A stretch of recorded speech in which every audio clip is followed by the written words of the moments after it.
बिस्मिल्लाहिर्रहमानिर्रहीम। सर्कल की डेफिनेशन और इसकी डिफरेंट इक्वेशंस डिस्कस करेंगे।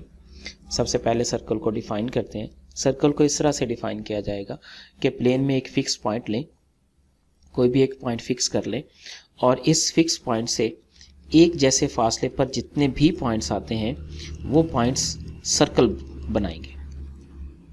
ये तमाम पॉइंट्स जो एक जैसे डिस्टेंस पर हैं ये सर्कल बनाएंगे और ये जो फिक्स्ड पॉइंट था ये सेंटर कहलाएगा और जो फिक्स डिस्टेंस था, जो डिस्टेंस है वो रेडियस कहलाएगा। चूँकि ये डिस्टेंस चेंज नहीं होता, डिस्टेंस एक जैसा रहता है, तो इसका मतलब ये हुआ कि सेंटर से सर्कल के किसी भी पॉइंट को अगर हम मिला दें तो वो जो डिस्टेंस बनेगा वो क्या कहलाएगा, वो रेडियस कहलाएगा।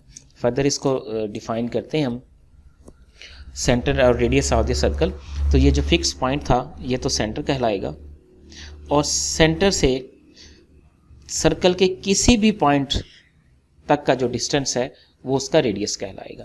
The fix point is called the centre of the circle and the distance from the centre of the circle to any point on the circle is called the radius of the circle.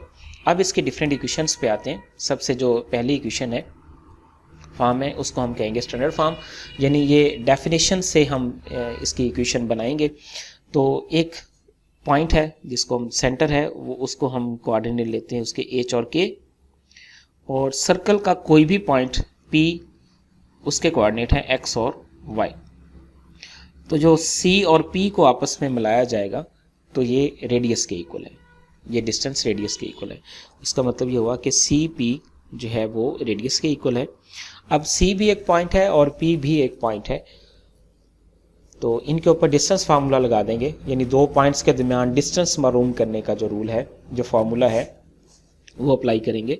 तो वो है x coordinate, जो x component हैं उनके difference का square x minus h square, और जो Y components हैं उनके डिफरेंस का square y minus k square. ये मैंने सर्कल दो पॉइंट के डिस्टेंस का फार्मूला लिखा है।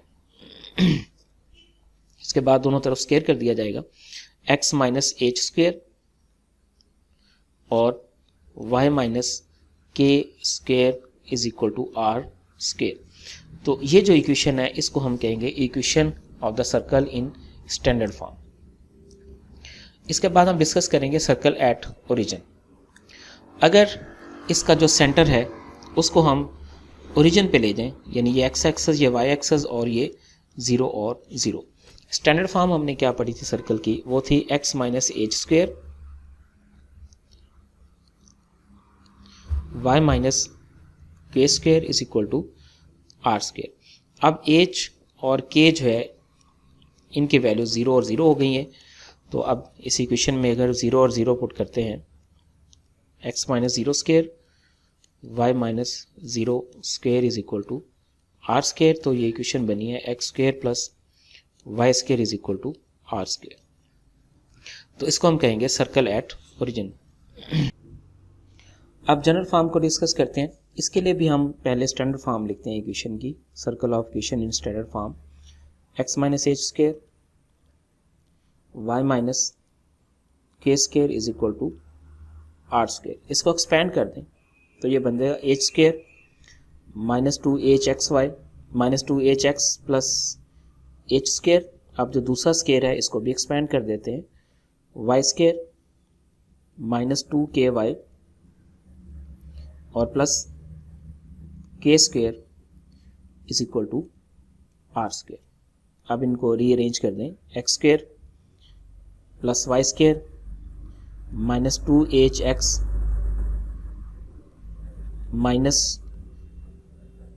2ky plus h square plus k square और minus r square is equal to 0। अब इस इक्वेशन में अगर हम h को माइनस जी का नाम दे दें और k को माइनस एफ कह दें, और उसके बाद ये जो c है यानी जो H square plus k square minus r square है इसको हम c का नाम दे दें, तो ये जो इक्वेशन है वो इस तरह से कन्वर्ट हो जाएगी, x square plus y square plus 2gx plus 2fy plus c is equal to 0। ये हमारे पास general equation of the circle है। अब इसमें इसका सेंटर और रेडियस क्या है? सेंटर हमारे पास किसके इक्वल था? h और k is equal to minus g and minus f, और जो रेडियस था वो तो r था। अब यहाँ से हम इसका रेडियस भी फाइंड कर लेंगे। r is equal to r square is equal to h square plus k square minus c, यानी इसी को रीअरेंज कर दिया तो फिर r किसके इक्वल आ गया? H square plus k square minus सी। लेकिन अभी हमने इसको h को नाम दिया है माइनस जी का और k को नाम दिया है माइनस एफ का, स्क्वेयर ऊपर अभी बाकी है माइनस सी। तो फिर ये फॉर्म क्या बन जाएगी? G square plus f square minus c और स्क्वेयर रूट। ये इसका रेडियस है। एक मेथड तो ये है जनरल इक्वेशन मालूम करने का, लेकिन एक और मेथड भी है जिससे हम जनरल इक्वेशन से स्टैंडर्ड फॉर्म में कन्वर्ट करते हैं। यहाँ पे हमने क्या किया? हमने स्टैंडर्ड फॉर्म लेकर उसको जनरलाइज कर दिया, उसको जनरल फॉर्म में कन्वर्ट किया। तो अब हम ऐसा करते हैं कि ये जनरल फॉर्म है, अगर इस तरह की कोई सेकंड डिग्री इक्वेशन है, x square plus y square plus 2gx plus 2fy plus c is equal to 0, ये हमारे पास एक सेकंड डिग्री इक्वेशन है। इसको हमने कन्वर्ट करना है स्टैंडर्ड फॉर्म में। तो स्टैंडर्ड फॉर्म क्या थी यहाँ पे लिख लेते हैं राइट साइड पे, और उसके मुताबिक हम इसको कन्वर्ट करते हैं। वो था x minus h square y minus k square is equal to r square. तो अब इसको भी हम कन्वर्ट करेंगे इसको स्टैंडर्ड फॉर्म में। तो वो चूँकि कंप्लीट स्क्वेयर है इसलिए हम क्या करेंगे, x के साथ सिर्फ x वाली टर्म को इकट्ठा कर लेते हैं, 2gx और y स्क्वेयर प्लस 2fy, और जो बाकी टर्म्स हैं उसको हम दूसरी तरफ ले जाते हैं। वो सिर्फ c बची है, उसको मैं दूसरी तरफ ले जाता हूँ। तो अब ये जो फॉर्म है इनके स्क्वेयर कंप्लीट किए जाएंगे, इसका भी स्क्वेयर कंप्लीट किया जाएगा और इसका भी स्क्वेयर कंप्लीट किया जाएगा, चूँकि स्टैंडर्ड फॉर्म में इनके कंप्लीट स्क्वेयर है। तो स्क्वेयर कंप्लीट करने के लिए हम ऐसा करते हैं कि यहाँ पर किस चीज़ की कमी है? यहाँ पर है जी स्क्वेयर की कमी। अगर जी स्क्वेयर साथ में आ जाए तो ये स्क्वेयर कंप्लीट हो जाएगा। तो यहाँ भी जी स्क्वेयर ऐड कर दिया, और यहाँ पे अगर एफ स्क्वेयर आ जाए तो ये स्क्वेयर कंप्लीट हो जाएगा, यहाँ पे एफ स्क्वेयर कर दिया। अब दूसरी तरफ भी हम क्या करेंगे, जी स्क्वेयर और एफ स्क्वेयर जो है वो ऐड कर देंगे। अब ऐड करने के बाद हम देख रहे हैं कि ये जो स्क्वेयर है ये कंप्लीट हो गया है। ये किस चीज़ का स्क्वेयर कंप्लीट हुआ है? x प्लस जी स्क्वेयर और y plus f square is equal to g square plus f square और माइनस सी। अब ज़रा फिर से स्टैंडर्ड फॉर्म की तरफ देखें। स्टैंडर्ड फॉर्म क्या है?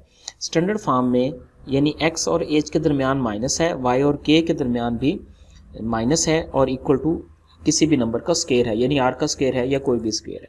तो हम क्या करेंगे, इसको स्टैंडर्ड फॉर्म में कन्वर्ट करने के लिए यहाँ पे माइनस जी और फिर y माइनस और माइनस एफ स्क्वायर, और यहाँ पे स्क्वायर भी कर देते हैं और स्क्वायर रूट भी कर देते हैं। स्क्वायर भी कर दिया और स्क्वायर रूट भी कर दिया, यानी ये जो टर्म थी वो इसके इक्वल आ गई। तो अब ज़रा इसको फिर स्टैंडर्ड फॉर्म के साथ कंपेयर करते हैं। तो ये h है वो किसके इक्वल है? माइनस जी के इक्वल है, और जो k है वो किसके इक्वल है? माइनस एफ के इक्वल है, और जो r है वो किसके इक्वल आ रहा है? G square plus f square minus c is equal to 0। तो इसका मतलब ये हुआ कि सेंटर क्या आ गया? माइनस जी और माइनस एफ, और रेडियस किसके इक्वल आ गया? G square plus f square minus c. तो जो लास्ट हमने काम किया था उसके अंदर भी हमारे पास सेंटर और रेडियस की यही फॉर्म बनी थी, और इसमें भी यही फॉर्म है। तो ये इक्वेशंस इसकी कंप्लीट हो गई। तो इंशाल्लाह नेक्स्ट लेक्चर में हम इनकी एग्जांपल्स करेंगे कि अगर सेंटर और रेडियस दिया गया है तो हम उसमें से सर्कल कैसे बनाएंगे, और अगर सर्कल की इक्वेशन दी गई जनरल फॉर्म की तो उसमें से सेंटर और रेडियस कैसे फाइंड किया जाएगा। तो यही फार्मूलाज, यही इक्वेशन, यही एक्सप्रेशन यूज़ करके हम फर्दर काम करेंगे इंशाल्लाह।